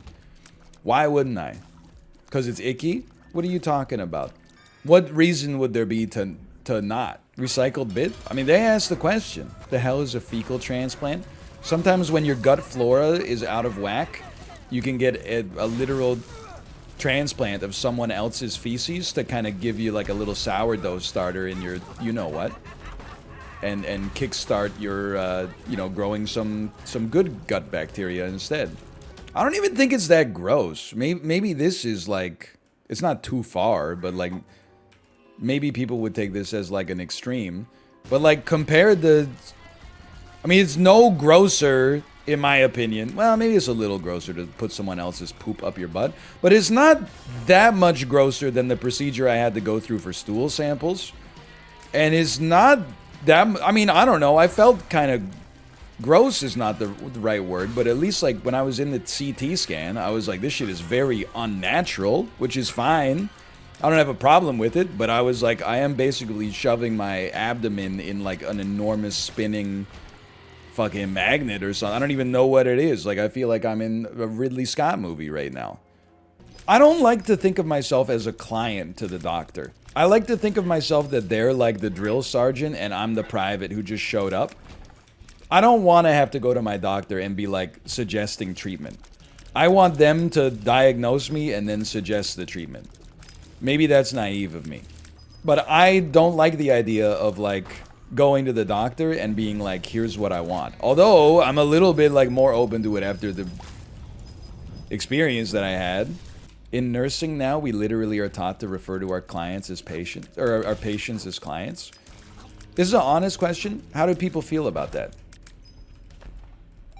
Because, you know, I grew up in having the idea that when it comes to our health, doctors and nurses are professionals who deal with this stuff all day, and I'm just like a guy. You know, if I don't have any medical expertise, I would rather leave it to the people with medical expertise. But then I did also realize, like, you know, as I went through this experience, I was like, the flip side of that is that the doctor also doesn't know what it feels like to be me right now. And I recognize that, I don't know if it's because I have like a more stilted demeanor, a deep voice, a relatively like level disposition and stuff like that. But in hindsight, every doctor I had until I got referred to the internist was basically like, well, this guy feels bad enough that he would take a day off work and spend his whole fucking day sitting in a room full of people with COVID in order to see a doctor for 15 minutes. But otherwise, I think he probably just needs some like rest and relaxation, right? And I recognize that next time I go to the doctor, I gotta be a little smarter about basically like playing up how it's more like being honest. I never downplayed my symptoms, but like an idiot, the doctor would be like, what are your symptoms? And I would be like, oh, joint pain. What I should have said is like, oh, I can't bend my elbow without like 10 out of 10 pain, and I can't sleep. And then they would have been like, okay, we're gonna get you on like some antibiotics immediately. Instead, I was like, you know, joint pain and diarrhea and some nausea. And they were like, well, it sounds like a bacterial infection. So here's the thing. If it gets any worse, spend another day in the ER, come back, and maybe if you're lucky, we'll give you some antibiotics. If we've decided that your life is worth the hit that the poultry industry might take from quinine-based antibiotics no longer working for Tyson Farms as well as it did recently. And, well, we'll have you set on your way then. Just make sure you drink a lot of fluids, okay? Okay, my man? Okay, see you later. Hey, and if it gets any worse, don't hesitate to come back in. Do I get to move to like the front of the line or something because we've already gone through the triage? Oh, no, absolutely not. No, you got to start at the beginning. That wouldn't be fair. So anyway, I don't know. I guess what I'm saying is that if you trust the doctors and the nurses, I guess you've also got to trust the people teaching the doctors and the nurses. And if you trust them, then if they think they should be referring to you as a client, then maybe there's something to that. But I mean, the older I get, I'm involuntarily becoming old school because the world changes, right, over time. So I'm like the kind of guy that's like, no, a teacher and a parent should not be in collaboration on their child's education. You know, like the teacher should teach and the child should like do the work. And if they don't do the work, then they should like get in trouble. You know, when you go into a doctor, it shouldn't be like, oh, doctor, I don't want antibiotics. Is there some? I would just prefer not to take them. Is there anything else? I want a doctor that's like, so here's what's going to happen, motherfucker. You're going to take one of these 2 times a day, and you're going to finish the whole bottle, because if you don't finish the whole bottle, you're contributing to the rise of antibiotic resistance that could one day threaten the entire human species. Okay, I get it. Did you listen to me? Did you fucking listen to me? Like, that's what I want from a doctor. I don't want, like, you know, so we're going to collaborate on, like, a treatment schedule for you. I want them to be like, this is the shit that is going to, like, keep you alive. And then I'll be like, okay, I'll do it. Because I want to live. But maybe the Overton window has moved and now I sound like I'm 65 years old or something. I don't know. It's possible. You do? I'm okay with that. Like, I mean, what are you going to do? Like, have you ever seen a 65-year-old who sounds like a 20-year-old? They look stupid as hell. I would rather at least appear my age, although I'm not 65 yet, now that I think about it. I heard from a doctor that they are not to make paternalistic moves. Well, that just sounds like a wording thing. Like, yeah, I would also prefer if my doctor didn't make paternalistic moves. Like telling me I can't borrow the car until I mow the lawn or something like that. But, like, my doctor telling me, like, hey, this is what's best for you, that's one where I'm like, I believe you. Lol, I'm from St. Louis, he's from Vancouver, we say words slightly differently. This is the first time that's ever happened to me in my whole life because I've never left my hometown. This is blowing my mind, holy cow. There's ambiguous pronunciations in the English language. This is the first time I've ever experienced this phenomenon. My favorite meal, ham sandwich on white bread with a little yellow mustard. That's what you sound like right now. Borrow? Lol, no, I don't own a passport. Why do you ask? I find personally there's enough travel and leisure with all I need is half a tank of gas and a map of my hometown. Plenty of restaurants I haven't visited that I've heard are not very good, but at least, you know, could experience some novelty. Who needs to go to Europe? Ease up, ease up. What do you think it's like to have 4,000 people? You're making an actual joke in chat if 4,000 people can't get over the fact that I say a word slightly differently than them. How about you ease up? You go for a cheap joke because that's what works at fucking bridge night with your grandma and her 3 friends? It's ridiculous. I'm not going to let you get away with that stuff here. We have a higher standard of discourse, okay? I demand more of chat because chat demands more of me. Don't bring bridge night into this. I'm just surprised nobody was like, yo, me, grandma, and 3 friends? Who's sitting out? Where were you on that one, chat? Oh, is this some kind of new variant of 5-player bridge? Linda's not sitting out. You know Linda's not sitting out. Linda's gotta be the ultimate old lady name right now, right? Who's the youngest Linda you know? They gotta be in their 60s. Okay, Susan I could see. Esther, I have to be honest with you, I know an Esther who's my age. Donna? Donna's up there too. Olga? Okay, I'm speaking specifically from a Canadian standpoint. I don't know any Olgas, okay? Doris? Well, now you're making me sad, because I'm like, Doris is not an old name. Doris is like a deprecated name. Like, the Wikipedia page is being deleted as we speak. That's my name? No, it's not. There's nobody in chat named Doris. Come on. I know a Doris at work. She's in her 30s. Is she in her 30s or the 30s? Because I think you may have mistyped. One in chat if your name is Doris.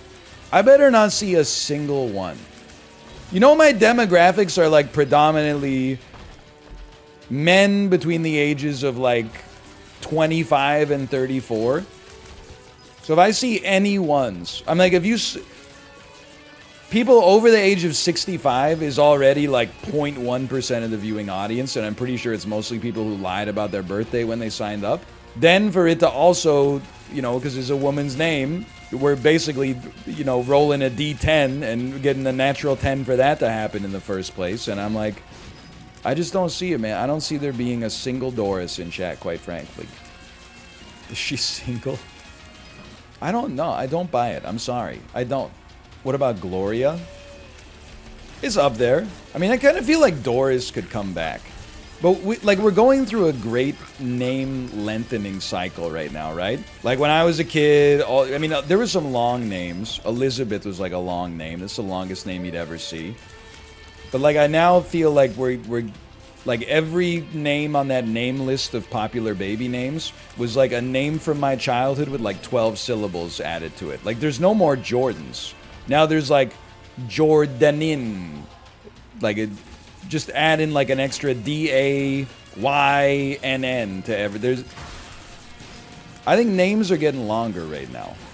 But when they eventually, like as names get longer, people who are contrarians will start to prefer minimalist names, and that's where a little 5-letter Doris can come back. I think Doris could be... She could be cyclical. Mildred, I don't know about Mildred or like Bertha, but I think Doris could come back. Here's how Doris could still win. Agatha, dude, I think Agatha can come back for sure. As soon as Beetlejuice 2 comes out, Agatha is going to be like the 5th most popular name in the country. Can you imagine being married to somebody named Linda? I bet you just woke up one day in like 2002 and you were like, holy shit, I'm old. My wife is named Linda.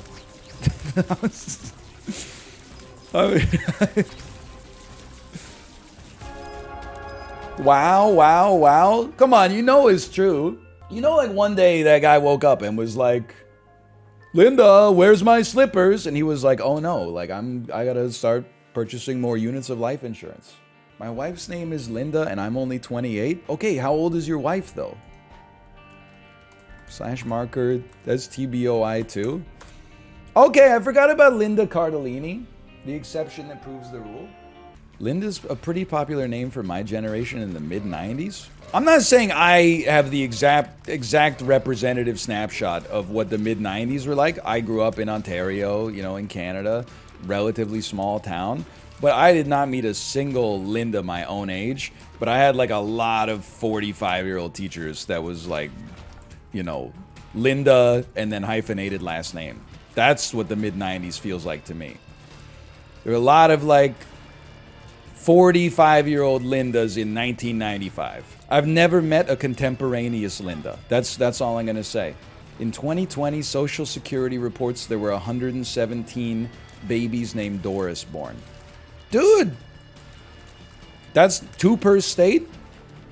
Let's be honest, most of those were probably in Minnesota, so it's probably not just a flat distribution like that, but 2 per state? Sure, I'm telling you, the Doris surge! Door billion Dorises by 2023. Hello! Whoa, oh, she is vibing. Do you see? She went in to see me, and then she was like, nah, I gotta show daddy this. Oh my, whoa, hey Tomo. Hi, come here. Hello, can you still hear me? Look at this. Look at this cute baby. What'd you get? You got a hat, obviously.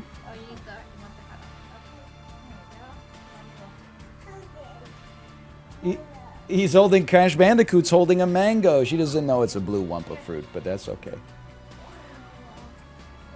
Hello. Hello. Yes.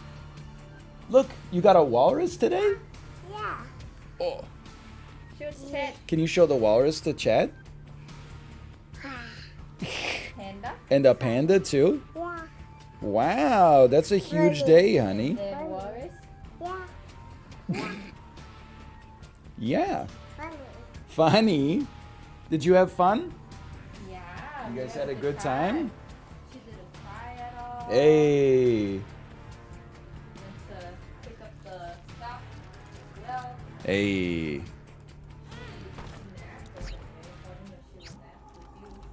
It's okay. We'll just go for a nice walk. Okay. Why does she only have a 2 squad? Trust me, she has more than a 2 squad. Every night every night that I'm on sleep duty, when I put her in the crib, so I was like, Daddy, where's the elephant? And I'm like, is the elephant in the crib? And she's like, no, in the box. So then I go to like this box full of stuffed animals. I'm searching through it on my hands and knees for an elephant. I come back to the crib ready to break her heart. I'm like, sorry, honey, I couldn't find the elephant. I look at her closely. Guess what she's holding in her damn hands? That's right, Mr. Elephant. Looking at me like, eee. It's when I stared in the windows of her soul. I looked her deep in her optic stems and I said, no, I would never do that. Come on. But if I did it, does she have any names for her stuffed animals? Yes, but I don't want to tell you them because that's private. Who knows, she might end up using it as like her banking password in like 15 years or something. Based father, oh, I mean, it's just not my secret to tell, man. She's got a Linda, she's got a Doris, she's got a Susan, a Mildred. Coward, whatever. I'd rather be a coward and be alive. Plus, Chad has like the weirdest idea of like bravery. Make a bad decision on purpose, it'll be noble, lol. Why? Because I want you to? I think society needs to like really re-examine its relationship with peer pressure. Because peer pressure is always used in the direction to make people do some shit that's like harmful to them. But mankind's natural spiritual pull is already in the direction of self-harm. Like, you don't need peer pressure to get you to like drink a bunch of beers. Like, your brain is already like, it feel good. Why not drink 12 beers? Like, we need peer pressure in the opposite direction where people are like, hey, don't do that shit, it's bad for you. We don't get that though. Like in Isaac, nobody's ever like, don't do it, you should save some HP just in case. Everybody's like, lol. Do the thing that would produce the highest variance of results at all times. We need some people that are just sane. It's just good advice. I don't know, you need somebody looking out for you. I am entering my sane era. I think I'm not going like goblin mode anymore. I think I'm going like human mode. Like, I'm so excited to shave later tonight. Oh my god. I'm going straight up human mode. I'm drinking 8 glasses of water a day. I might have a salad for lunch. I'm going full-on human mode, man. No, I'm not gonna grow a full beard. I'm going human mode. I'm not going Robin Williams and Jumanji, okay? I'm not going Alan Parrish. Go Teddy Roosevelt mode? Under no circumstances will I go Teddy Roosevelt mode. For an abundance of reasons. Your Honor, in my client's defense, they were in human mode. You can't say that because human mode means you're thinking with a clear and sober mind. It would not... Well, I guess it would be an okay defense if you went full human. And you just were like, I take responsibility for the things that I've been accused of today. Which is... What's more human than that? I'm gonna be presentable. I'm gonna wear a collared shirt. I almost died this week. I can do whatever the hell I want. Many people are saying you look like Daddy Pig. Excuse me? Are you talking about this guy right here? Looks like Ryan? Looks like Ryan? Got a body like a damn tennis ball and a head like a gym teacher's whistle? Legs and arms are uncooked spaghetti noodles? Come on. OMG, he does. OMG, shut up. I only bear a passing aesthetic similarity to Daddy Pig. I'm not Daddy... Dude, people were... I was like 12 pounds down, looking gaunt as hell, looking like Christian Bale in The Damn Machinist. Daddy Pig comes on the damn screen. My kid's like, looks like Ryan, looks like Ryan. Like, she's actually taunting me. Like, I wish I had the corpulence of Father Porcine right now, but I don't, okay? I'm not actually capturing any of the nutrients that I'm eating. It felt like I got hit twice there already. It's insulting, man.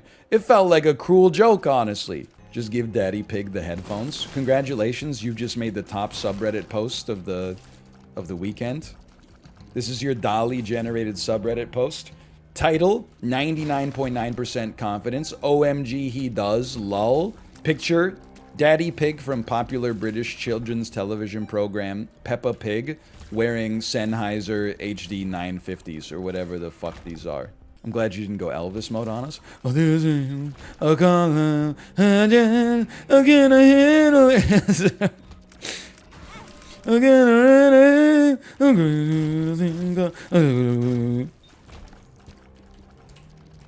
That's Queen? Whatever, Elvis would have done it better. If he was like interested in music when Queen was making music. He was too busy eating 6-egg omelets and fried peanut butter and banana sandwiches like a damn boss. Like a Giga Chad. There's a guy who wasn't afraid of peer pressure. Hey, you guys dare me to eat this fried peanut butter sandwich with powdered sugar on top of it? Okay, fine. There's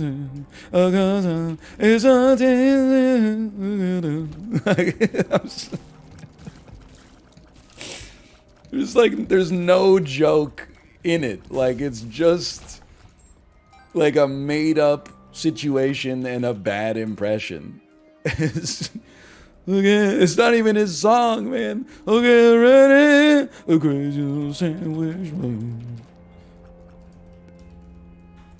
Oh, Friday mode, bitch. I mean, bud. Whatever. Yeah, don't mind us to me. I almost died. Did they let Triumph the insult comic dog out of prison, by the way? Because I thought that he was in prison, right? Not the dog, but like the hand. The hand was in prison? Yeah, the guy. Like the hand that is connected to Triumph, the insult comic dog. He was in the Capitol riots? No, it's the opposite. He was part of the Stephen Late Show with Stephen Colbert. The Stephen Late Show with Stephen Colbert. They broke into the Capitol not to do any mischief, but like just to prove how easy it was. And then they all got fucking arrested or something, right? Not even? They were doing approved interviews? Oh, okay. Well, actually my mistake. I'm spreading disinformation. Just watch a video of the dog. I'm happy to see that the man has been imprisoned. Oh, come on, man. What? You don't think you should be able to be insulted by a man masquerading as a cigar-smoking puppet dog? Haven't you ever heard of the First Amendment? You're right. Zoomers don't understand comedy with a bit of an edge. That's exactly it. Hey, Netflix just greenlit a the first Zoomer comedy special. It's 15 seconds long. I'm gonna share it in its entirety. What up, Los Angeles? We don't like Ted Cruz. Standing ovation.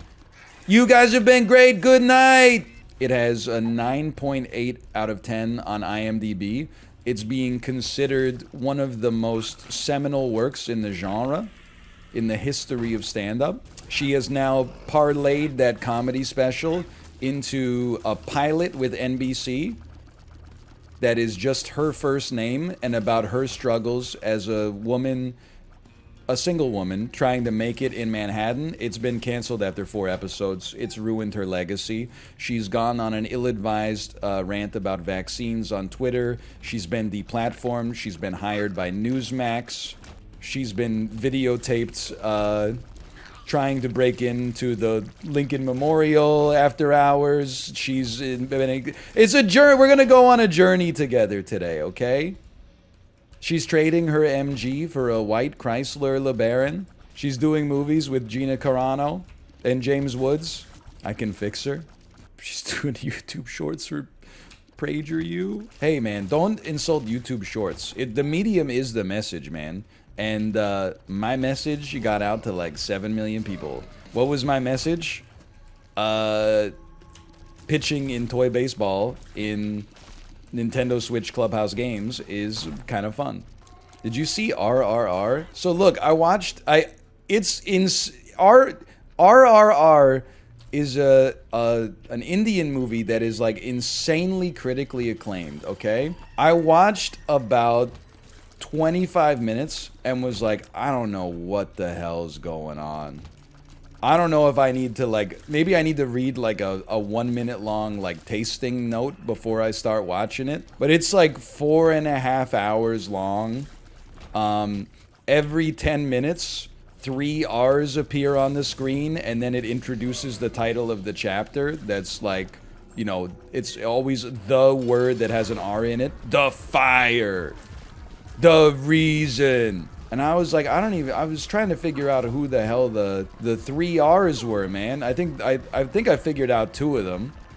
It seemed like if in the right headspace, it seemed like it could be up my alley, and I'm not just saying that. Cause it's like it's a musical, like a Bollywood style musical. It's also an insane over the top action movie. But one of the guys who's a hero is a cop, at least at the start of the movie, although I have to imagine if he remains heroic as the movie goes on, he probably at some point says that he's no longer going to just be a cog in the Imperial machine. That's just my educated guess. But the movie, I mean, it looked like a lot of fun. Much like The Matrix, I did watch it when I had limited consciousness and I was kind of like, what the fuck is happening at all? Maybe I gotta give it another chance. Yeah, I could tell they're watching Peppa Pig out there. I heard looks like Ryan. Looks like Ryan. You know who just walked out on the screen. This guy right here.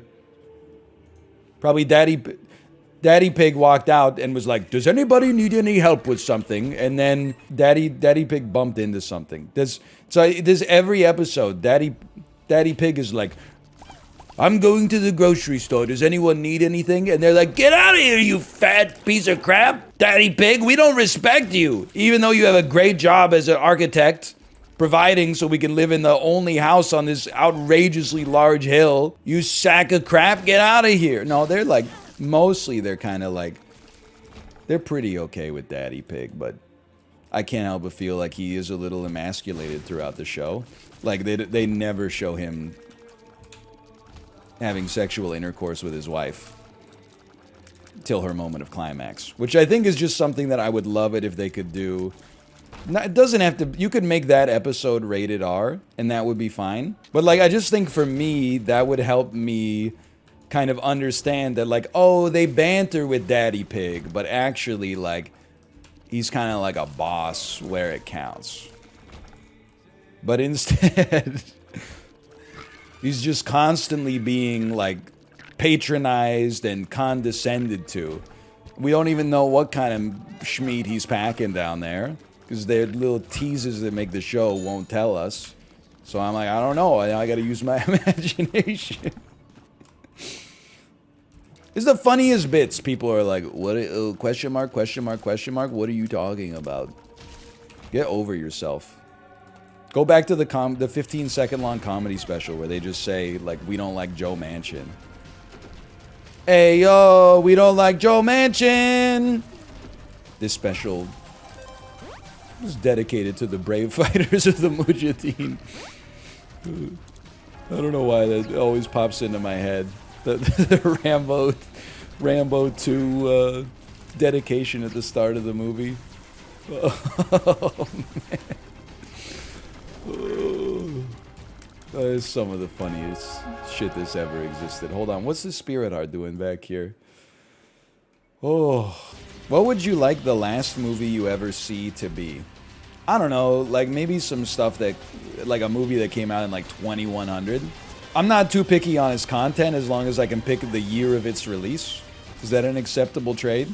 Yes, I would like it to be RRRR.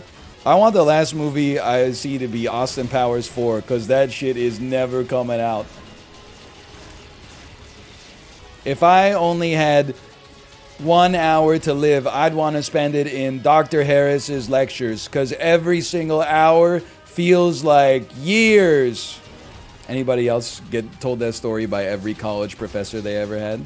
And then I went over my teacher evaluations at the end of the semester, and I saw a review that said, if I only had 1 hour to live, I'd want to spend it in Dr. Harris's lectures. And I was like, oh, that's so sweet. Because every hour spent in her lecture feels like it takes years. And then the whole crowd of undergrads roars in laughter. They don't even know that shit is made up as a stand-up bit. And I kid you not, her name was Ladasha. My friend was like, La-ah, la-ah. And then a little girl at the back said, it's Ladasha. Swear to God, it happened to your friend too? Well, we must be friends with the same person, because it definitely happened to my friend. And these are teachers we're talking about. They're very trustworthy people, the teachers. They're teaching us. Who's going to teach them not to lie? If not, they've got to teach themselves not to lie. Can you show Daddy Pig again? Yes? OMG, he does.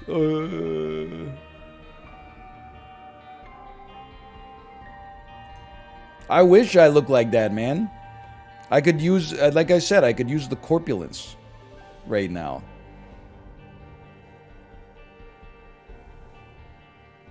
Two camera angles, nice streaming setup, nice joke. It was really funny. Toss some Sennheisers on him. He's good to go.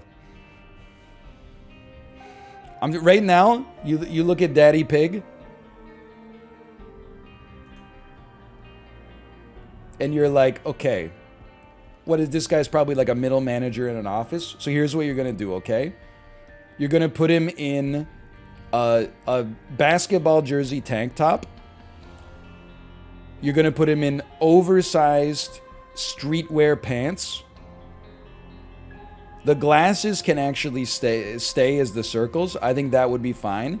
You're also gonna provide him with some ice. Okay, so you're gonna give him like maybe a gold thick link chain, and then you're gonna put Sennheiser 660s on his ears.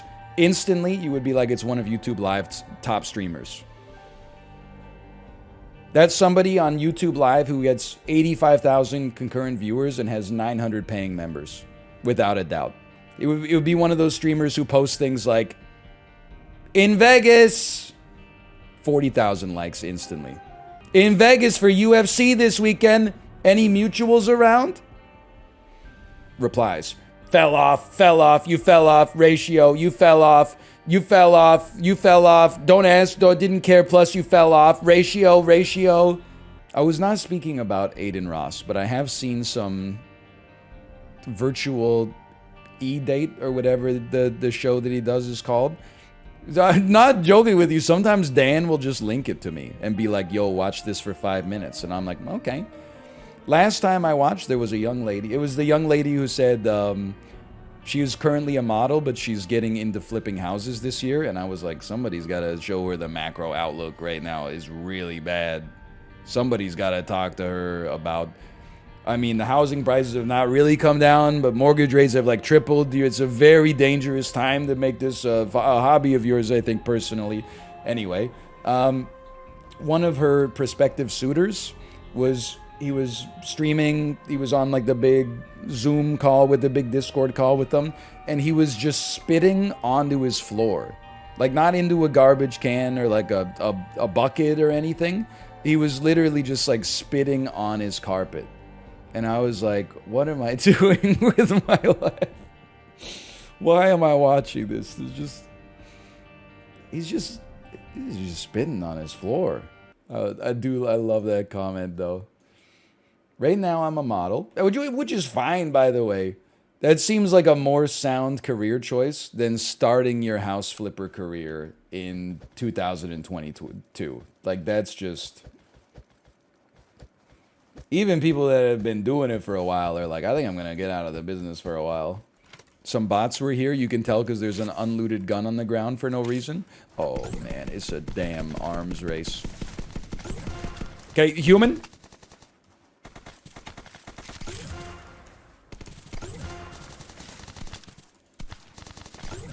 Okay, quick little pentakill just to get you warmed up. Load the shells back in. I don't buy the snap. I'm sorry. I'm sorry to say I simply don't buy the snap. I congratulate a hacker on a life well lived.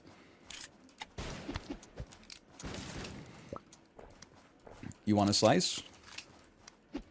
Guess what? I'm out.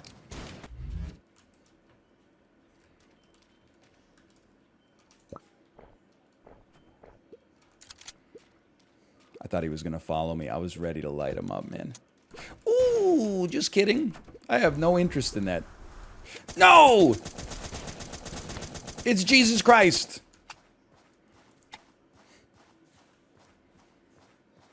Holy cow. Don't. I've been through so much. Okay, 2 gamers remain. You're gonna laugh at me.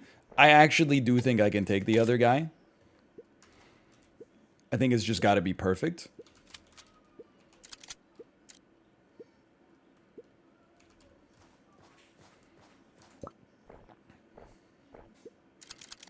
I don't know what this weapon is.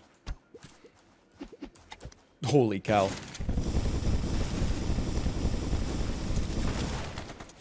Reload. It's worth. Okay, honestly, he's just better than me. He's just better than me. I'll acknowledge that. Maybe at some point I should have put out some actual weapons, but the flamethrower is, I mean, it's legendary for a reason.